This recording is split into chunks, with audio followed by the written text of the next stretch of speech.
Irmãos,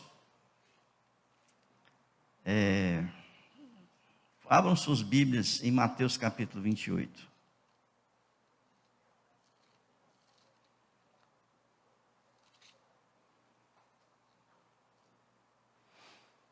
Versículos 18 a 20.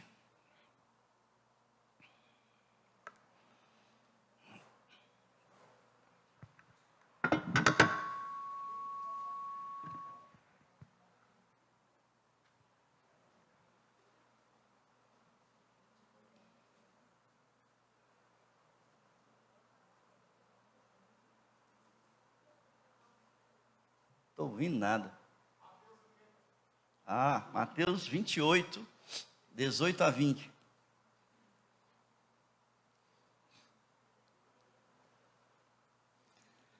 Mateus 28, 18 a 20.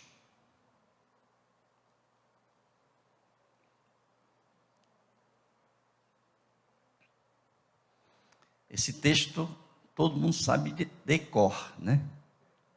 Vocês sabem o que quer dizer decor? Do coração. É por isso que é decor, né? Do coração.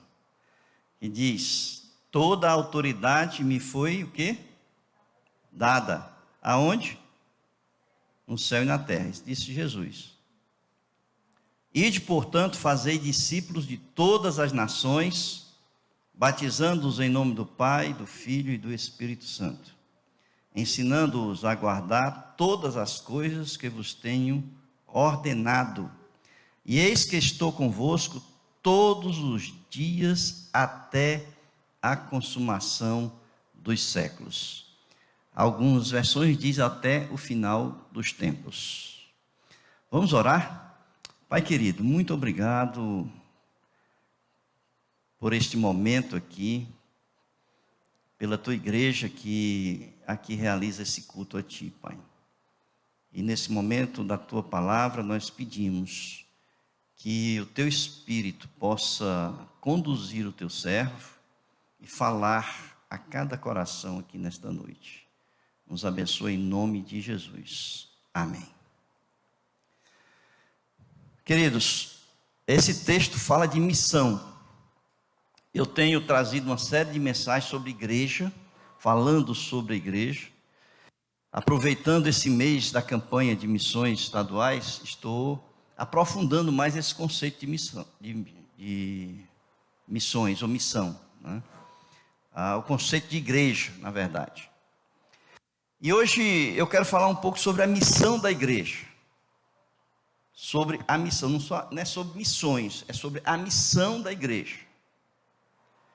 E eu quero pensar um pouco nesse conceito com os irmãos, porque muitas vezes a gente não entende bem esse conceito de missão.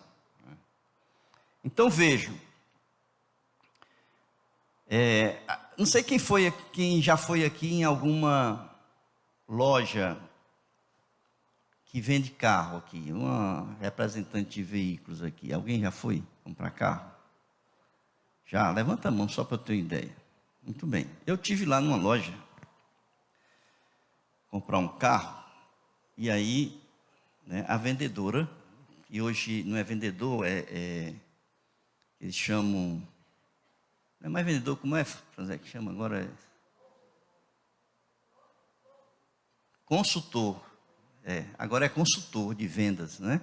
O consultor de vendas fez, né, um arrazoado sobre o veículo, apresentou o veículo, todas as vantagens que o veículo tinha, preço, né, financiamento e tudo.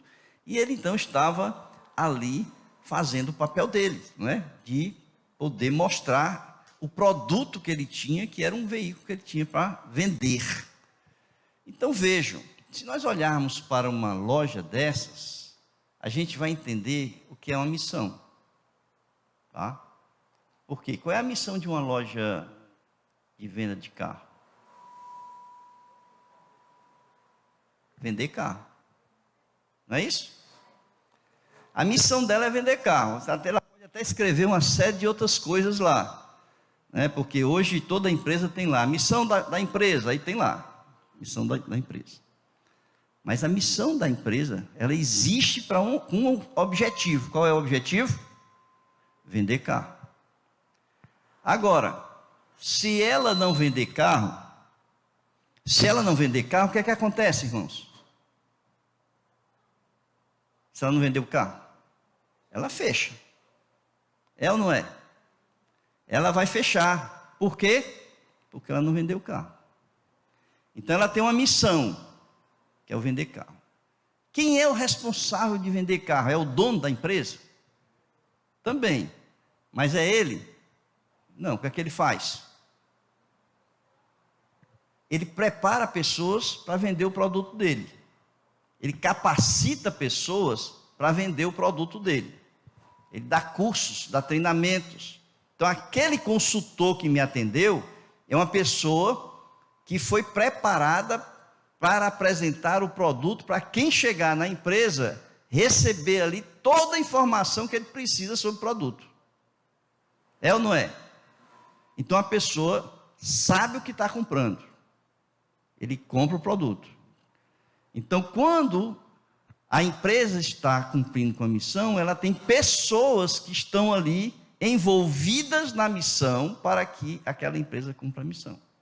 Então, você tem um consultor, você tem a pessoa que treina, capacita, né? Você tem a área de recursos humanos, tá certo? Tem a área da oficina, tem então uma série de outros setores dentro daquela empresa que ajudam aquela empresa a cumprir com a missão dela. Tá? Então, missão é aquilo que é o propósito principal. Se aquela loja não vender carro, ela fecha. Se ela fechar, todo mundo é desempregado. Não é isso? Todo mundo é desempregado. Mas se ela vender, muita gente é beneficiada, porque muita gente vai deixar de andar a pé, de ônibus, de bicicleta, de qualquer outra coisa, e vai andar de carro. Então, o benefício não é só para a empresa que vende.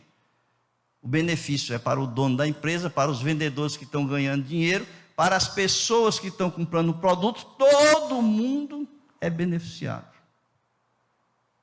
Tá? Todo mundo é beneficiado. Agora, pense a igreja. Traga para a missão da igreja. Qual é a missão da igreja? Qual é a missão da igreja? Fazer discípulos. Não é isso? A missão da igreja é fazer discípulo. A igreja não faz discípulo, o que é que acontece? O pessoal vai para o inferno. Não existe igreja. É ou não é? Para que a igreja cumpra a missão dela, ela tem que fazer discípulo. E para fazer discípulo, o que é que ela tem que fazer?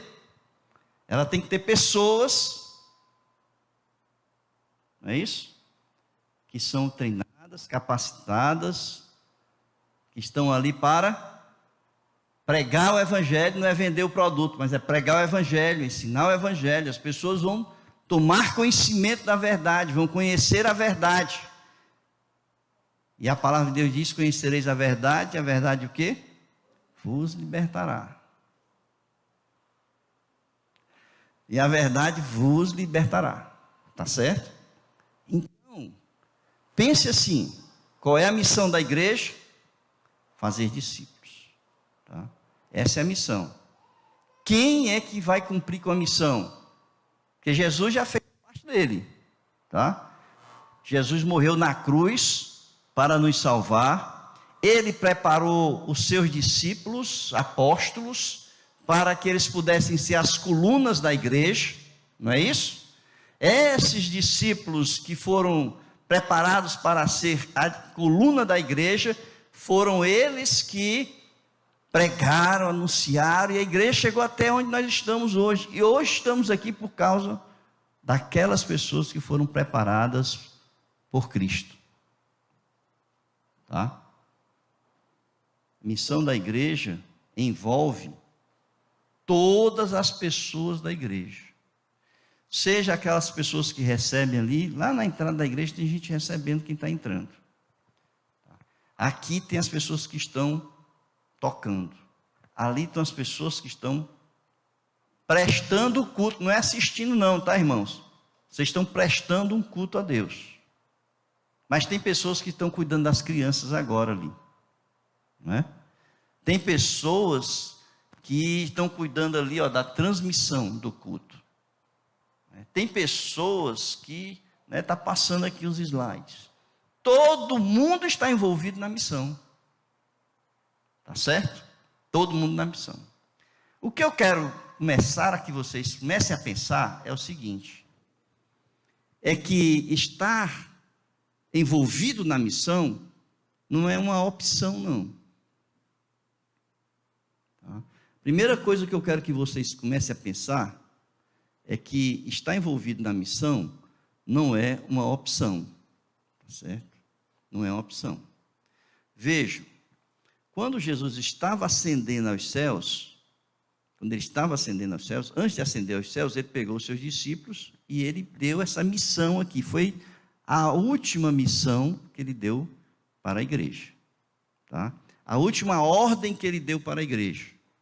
Ele disse aqui: ide, portanto, fazei discípulos de todas as nações, batizando-os em nome do Pai e do Filho e do Espírito Santo. O que Jesus está dizendo aqui, irmãos, não é uma possibilidade de você fazer, não é uma opção. Eu vou pensar se eu quero fazer discípulos. Jesus está dando uma ordem aqui para a sua igreja. É uma ordem de Jesus. Se você não cumpre a ordem, você está fazendo o quê? Você está sendo desobediente. E a Bíblia trata desobediência como rebeldia. Vocês sabiam disso? Desobediência é rebeldia. Se você não cumpre com a missão, se você não está envolvido na missão, se você não está fazendo discípulos, é plural, irmãos, está lá. Se você não está fazendo discípulos, você está em desobediência. E se você está em desobediência, você está o quê? Rebeldia. Abra em 1 Samuel, capítulo 15.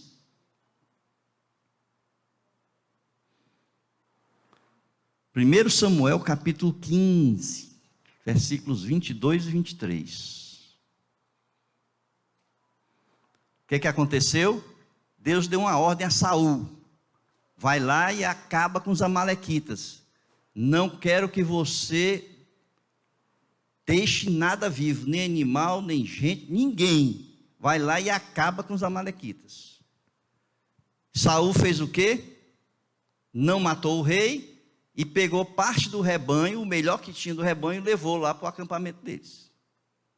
Chegou o profeta Samuel e deu o recado de Deus para Saul. Então está aí, 1 Samuel capítulo 15, versículos 22 e 23, que diz assim: porém Samuel disse: tem porventura o Senhor tanto prazer em holocaustos e sacrifícios, quanto em que se obedeça a sua palavra? O que ele está dizendo assim, o que ele está dizendo aqui é que o mais importante é obedecer.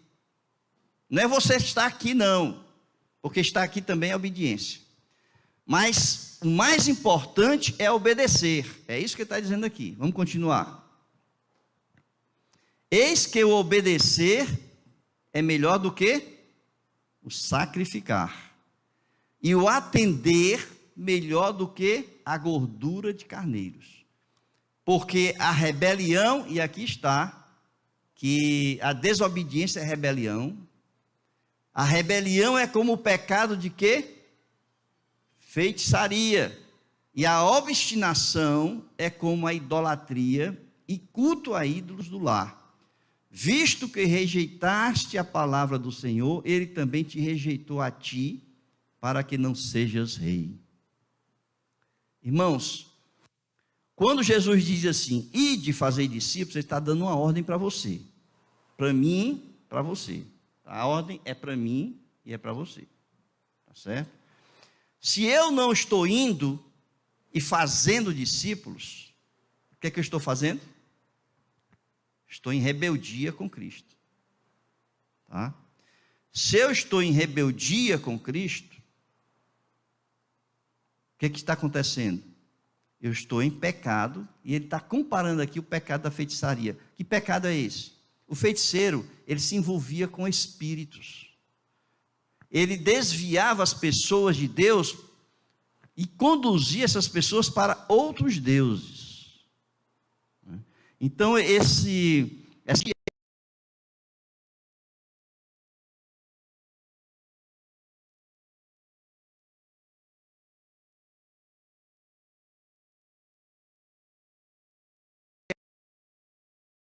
pessoa.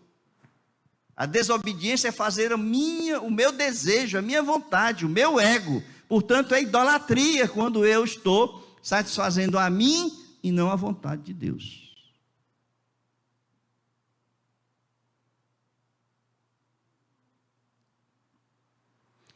Vejam aí, abram em Provérbios, capítulo 28, versículos 9 e 10.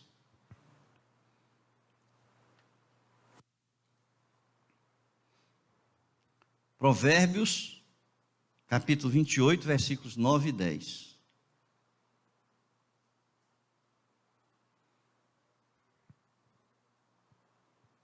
Que diz assim: o que desvia os ouvidos de ouvir a lei, até a sua oração será o que?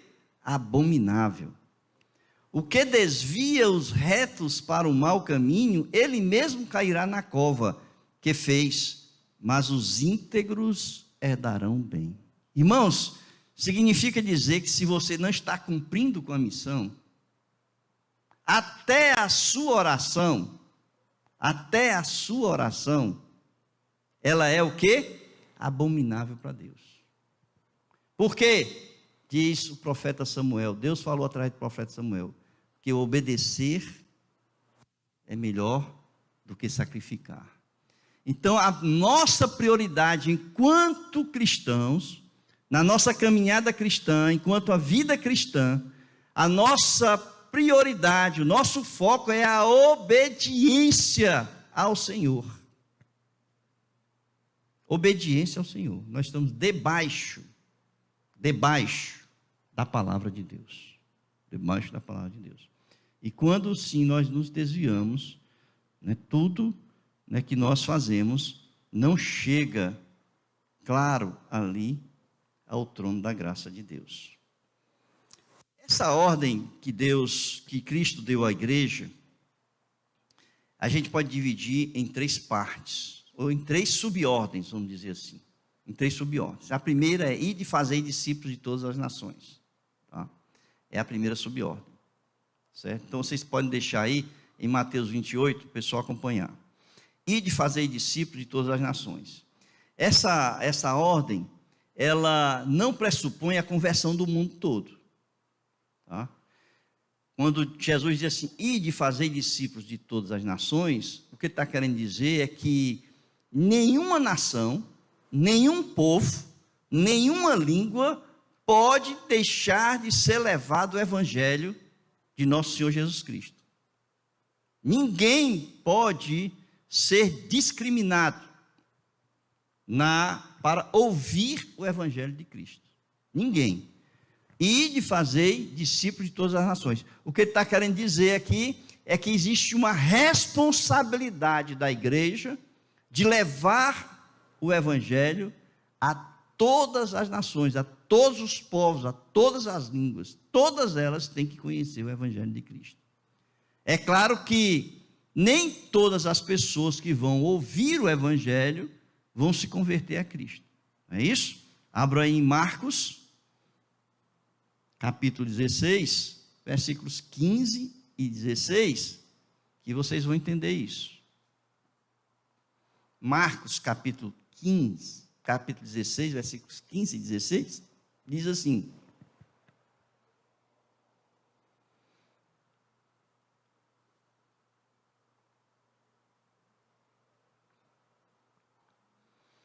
ide por todo o mundo e pregai o evangelho a toda criatura. Quem crer e for batizado será salvo. Quem, porém, não crer, será o quê? Condenado.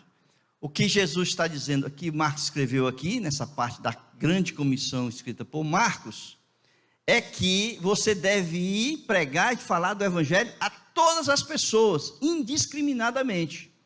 Mas nem todas essas pessoas vão crer. Ele disse: aquele que crê será salvo, mas o que não crê será condenado. Então existe a possibilidade de você pregar o evangelho e a pessoa não aceitar. Ou seja, o livre-arbítrio do homem, dele aceitar ou não aceitar, o evangelho de nosso Senhor Jesus Cristo. Então, o evangelho tem que ser anunciado para toda criatura. Essa é a primeira parte desta grande comissão, ou dessa missão da igreja: ide, fazei discípulos de todas as nações. A segunda parte é: batizando em nome do Pai, do Filho e do Espírito Santo. Ou seja, o batismo, ele se tornou, uma ordenança de Cristo para a igreja. É uma obrigatoriedade. Todos aqueles que se convertem têm que passar pelo batismo. É uma ordenança de Cristo. Tá certo? Agora, o batismo para nós é uma profissão de fé. No momento do batismo, o que é que a gente está fazendo ali? A gente está declarando a nossa fé em Cristo Jesus. Não é isso? Nós estamos declarando a nossa fé em Cristo Jesus, mas ao mesmo tempo nós estamos testemunhando para a igreja que nós estamos sendo, como diz ali Paulo, aos Romanos capítulo 6, nós estamos morrendo com Cristo e estamos ressuscitando com Cristo para uma nova vida em Cristo Jesus. Em Cristo Jesus. Então o batismo, ele é obrigatório, é uma profissão de fé, onde o novo convertido declara a sua fé em Cristo Jesus. E isso a gente vê em várias passagens da Bíblia, e ali quando Jesus está conversando com Nicodemos, ele vai dizer o quê? Que para ser salvo é necessário nascer da água e quê? Do Espírito. O batismo com água é o batismo do coração para Jesus. O Espírito Santo passa a habitar na sua vida. Efésios capítulo 1, versículo 13. Abram aí.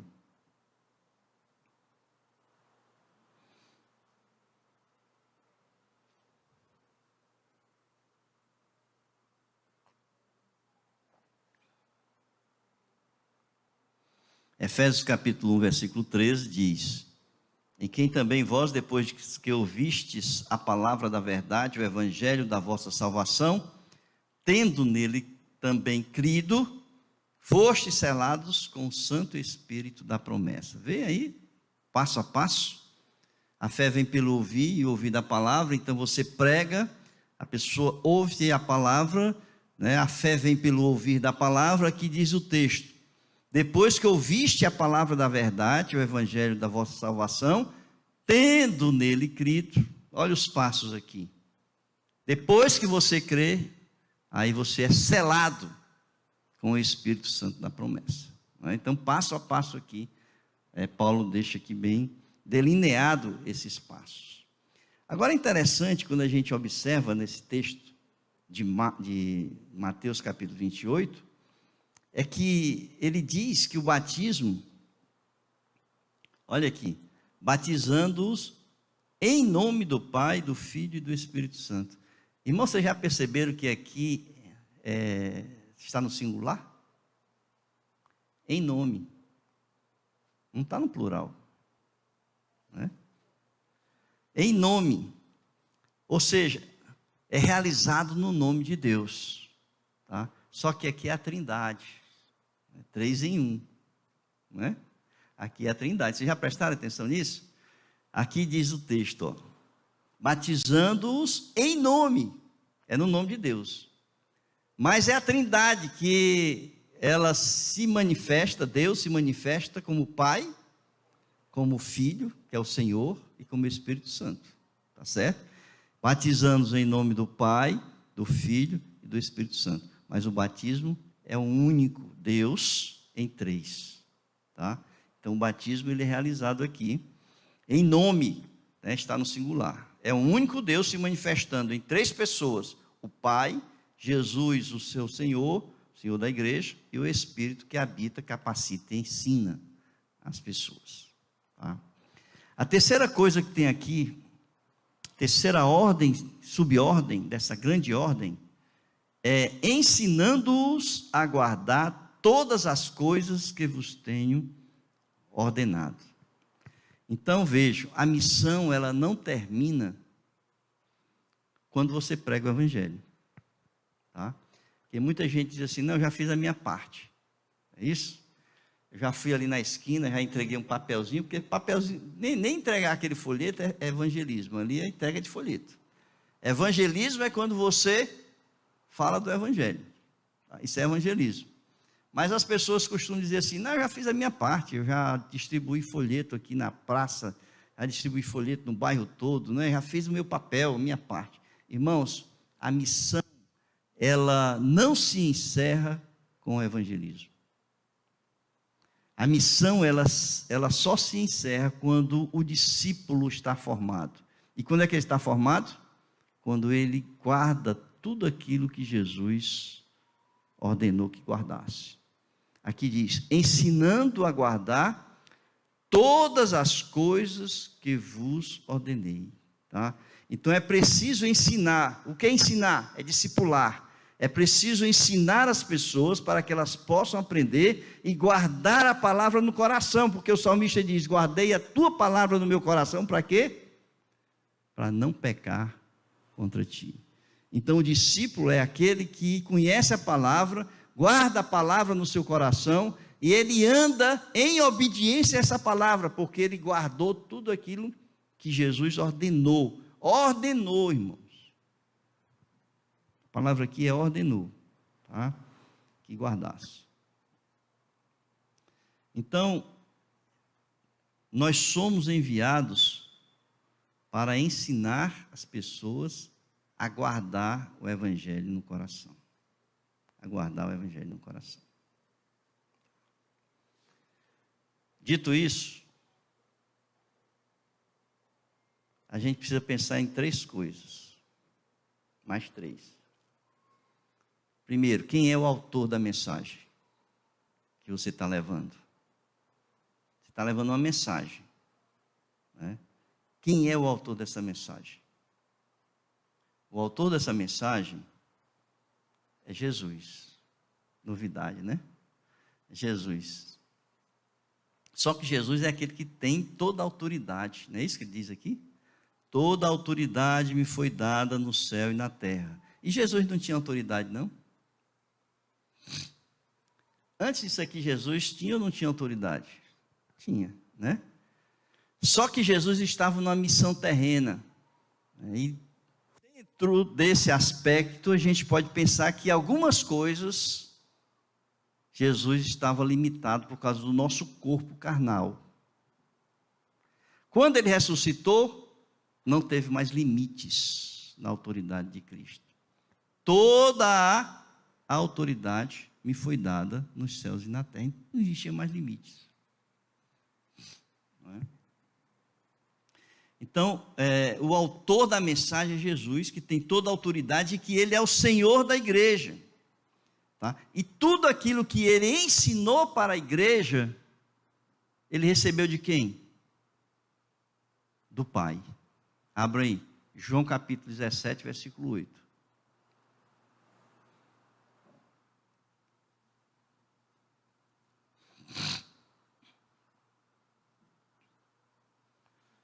João 17, 8 diz o quê? Porque, aqui é a oração sacerdotal de Jesus, não é? Aqui ele diz, porque eu lhes tenho transmitido as palavras que me deste, está falando com o Pai, tá certo?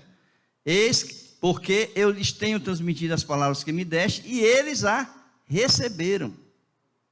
Quem foram eles? Os apóstolos. E verdadeiramente conheceram que saí de ti e creram que tu me enviaste. Então, irmãos, o autor da mensagem é Jesus, que tem toda a autoridade sobre a igreja, ele é o Senhor da igreja, e que ele ensinou à igreja tudo aquilo que o Pai mandou que ensinasse para a igreja. A mensagem é de Deus, não é? Para a igreja, tá certo? Além disso, eu já falei aqui, né, o autor da mensagem detém toda a autoridade no céu e na terra, ele é o cabeça, e ele é o cabeça da igreja, ele é o Senhor da igreja. Então ele tem toda a autoridade sobre a igreja. É por isso que ele manda na igreja. Abra em Colossenses capítulo 1.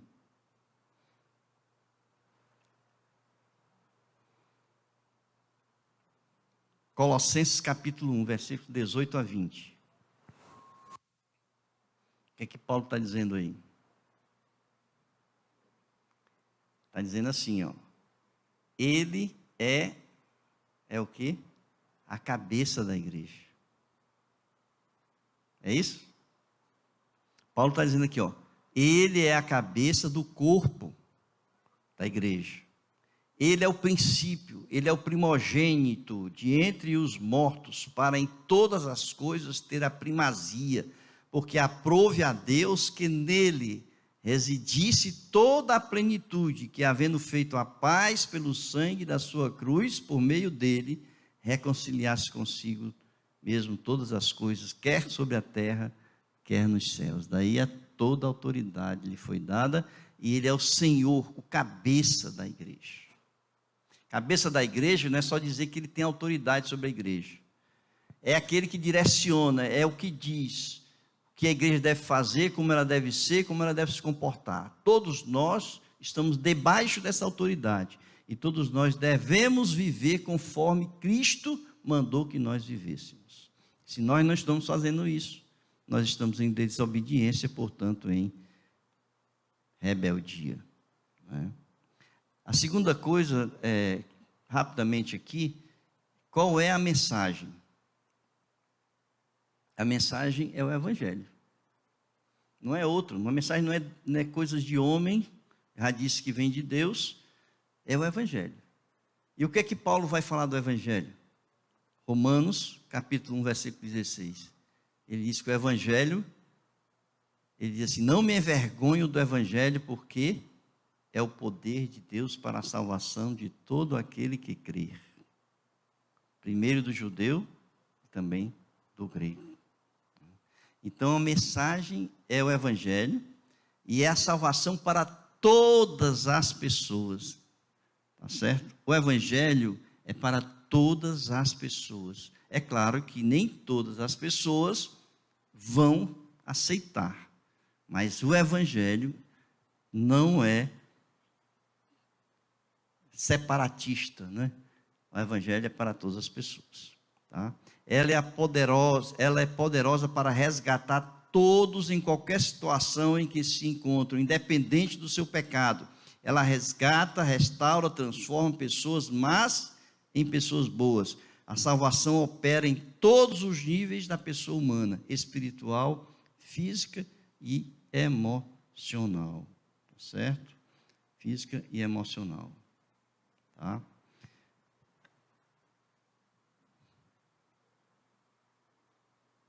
Depois, que a gente tem que pensar sobre isso, é quem é o mensageiro. Então, quem é o autor? Jesus, que tem autoridade para mandar. Depois, a mensagem. Qual é a mensagem? O Evangelho. E agora, quem é o mensageiro? Quem é o mensageiro? O mensageiro, queridos, é aquele que transmite o Evangelho, que testemunha da ação de Deus na sua vida. A gente tem que fazer uma diferença entre o mensageiro e o discipulador.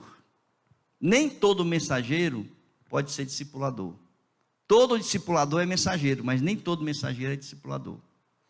Um recém-convertido não pode ser um discipulador.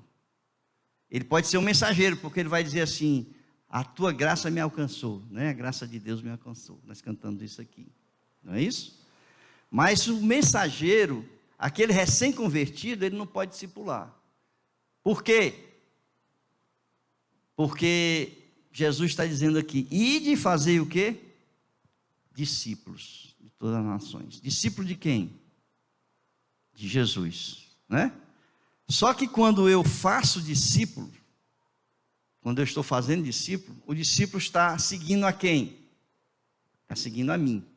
Quando eu faço um discípulo, o discípulo está seguindo o discipulador. Eu, no caso, sou o discipulador. O discípulo está seguindo. Agora, se eu não tenho uma vida condizente com o Evangelho, eu estou formando um discípulo de quem? Meu. Tá certo? E não de Cristo. Porque a mensagem sem vida é uma mensagem vazia. Tudo aquilo que eu ensino, tudo aquilo que eu falo, que eu digo para fazer, mas não faço, é uma mensagem vazia. Ela não alcança o discípulo. Ela apenas informa. Nós ensinamos o discípulo não é apenas para informar o discípulo, não é apenas para a erudição do discípulo, mas nós ensinamos o discípulo para fazer com que ele guarde a mensagem no seu coração. E só existe uma forma de você fazer isso. É quando você vive o Evangelho. O Evangelho, ele tem poder sobre as pessoas quando você testemunha dele, quando você é exemplo de vida para a pessoa com quem você está discipulando. Então, o discipulador, ele não pode ser uma pessoa recém-convertida. Não pode ser. Tem que ser uma pessoa que já passou por um processo de discipulado, de maturidade cristã, e que pode então assim transmitir vida para as pessoas. Irmãos, antes de Jesus mandar os seus discípulos, apóstolos, fazerem discípulos, o que é que ele fez? Na hora que ele chamou os 12, ele já mandou ir de fazer discípulos, foi isso que ele fez? Foi assim? Foi não. O que é que ele fez? Ele passou 3 anos da vida dele,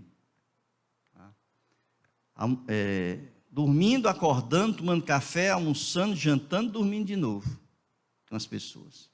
As pessoas viram quem era Jesus. As pessoas acompanharam Jesus em todas as situações, situações de crise, situações de perseguição, situações de quase morte, o barco afundando.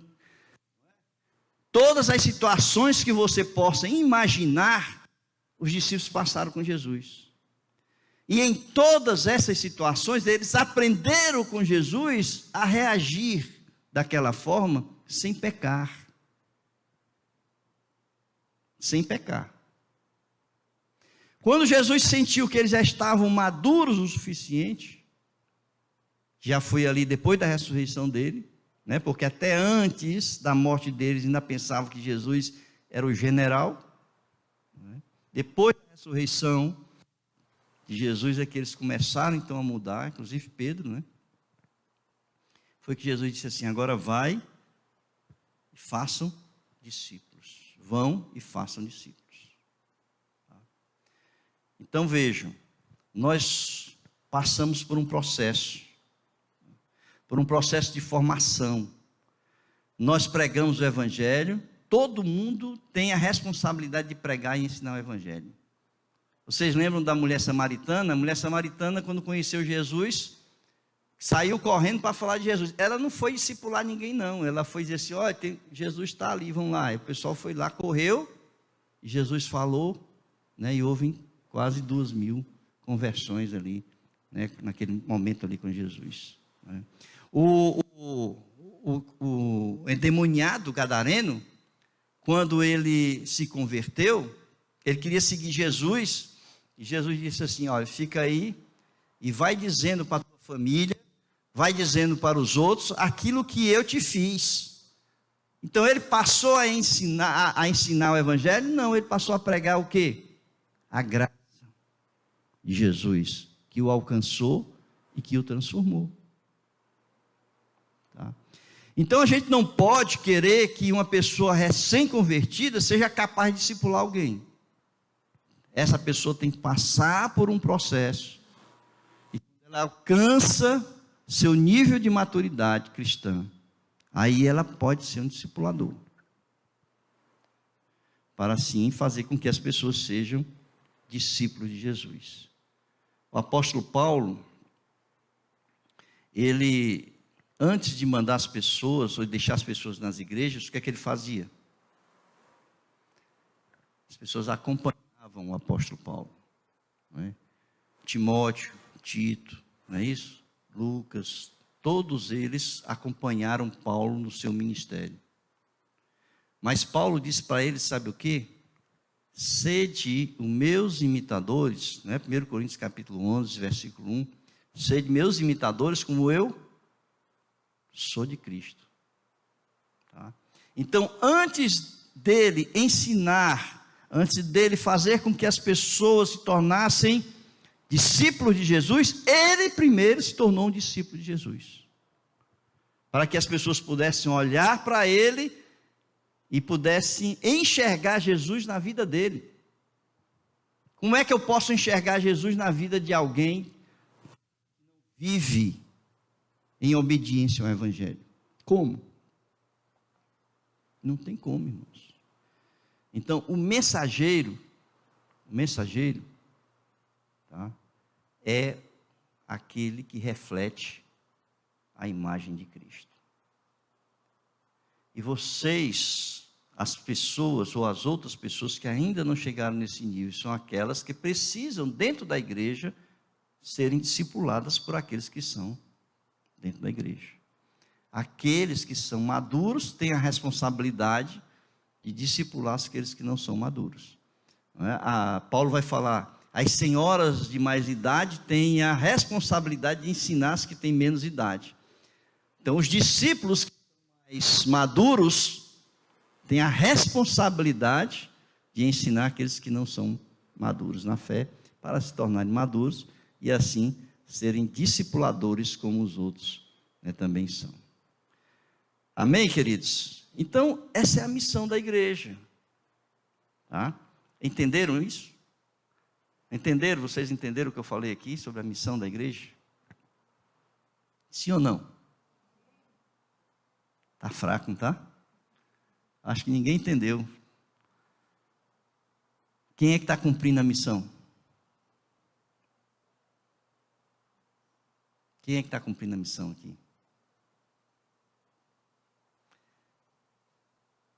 Então eu quero concluir dizendo o seguinte: se você não está cumprindo a missão, você está o quê? Em rebeldia. Porque a missão não é uma opção, não. A missão é dada para se cumprir. É obedecer. Então o que é que você tem que fazer? Cumprir a missão. Tá? O apelo desta noite é para você, é que quando você chegar em casa, que você, aquele que se lembrar da mensagem de hoje à noite, porque eu sei que quando passar daquela porta, pode ser que não lembre mais, mas quando você chegar em casa, que botar sua cabeça no travesseiro, você pensar assim, o que eu estou fazendo? O que é que eu estou fazendo? Será que eu estou fazendo discípulo ou não estou fazendo discípulo? E se você não estiver fazendo discípulo, você pensa aquilo que eu falei, você está em rebeldia. E se você está em rebeldia, nem a tua oração está chegando no trono da graça. Nem a tua oração. Porque você está em desobediência, né, com a ordem de Cristo para a igreja. Amém, queridos? Curvem suas cabeças.